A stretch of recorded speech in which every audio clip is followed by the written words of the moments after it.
And so I want to be born again and free. Because that's how we're going to win this world, right? That's how you got to win this world. You got to be born again and free. If you're bound in an area, how can you set me free if you're bound? It is a contradiction for the daughter of Zion to be captive. A daughter is an heir, and a daughter of Zion is an heir of God. How can a child of God be held captive? But here she sits, hopelessly chained to a wall of stone. Her neck is rubbed raw where the metal yoke encircles it. She mindlessly paces the length of her chain, retracing each step in search of some key to set her free. Hopeless and discouraged, she now sits in the dust, shoulders bent, clothes ragged, strength spent. Though it is day, she lapses into an exhausted stupor of restless sleep. Then I see a strong messenger arrive. I watch as he pities this worn and wounded woman. He stands before her, silently watching as her head tosses in her sleep. Suddenly, he calls her by name. She struggles, swaying weakly, and points to the wall and the chain. "Help me," she pleads as she strains forward. The messenger begins to speak. "Awake, awake, O Zion, and clothe yourself with strength. Put on your garments of splendor, O Jerusalem, the holy city. The uncircumcised and defiled will not enter you again. Shake off your dust.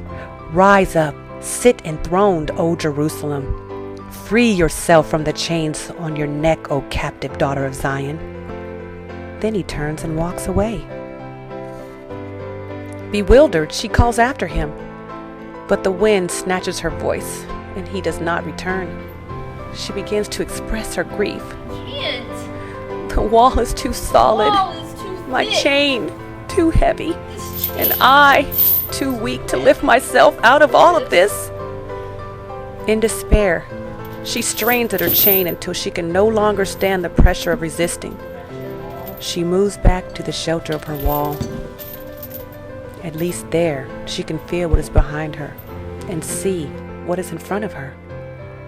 She begins to comfort herself by thinking, perhaps if I attend this meeting, or if that person prays for me, I'll be free.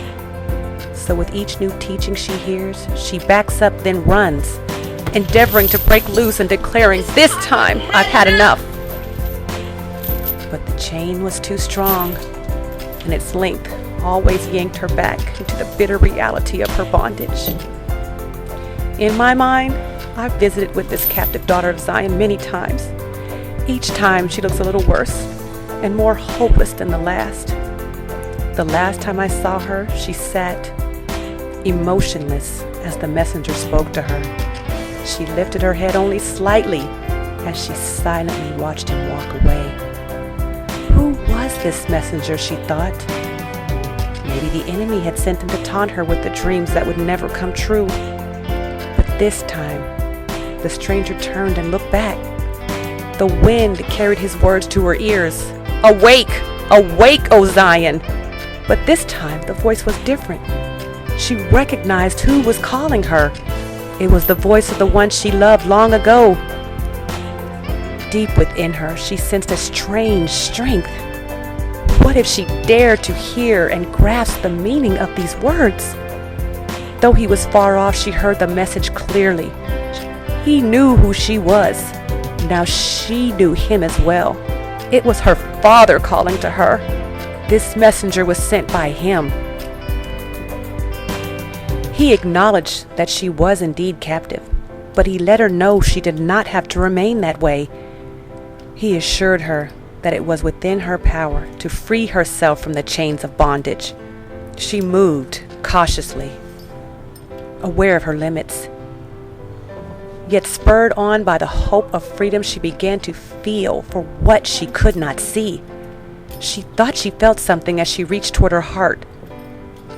She had never seen the lock that sealed the yoke around her neck.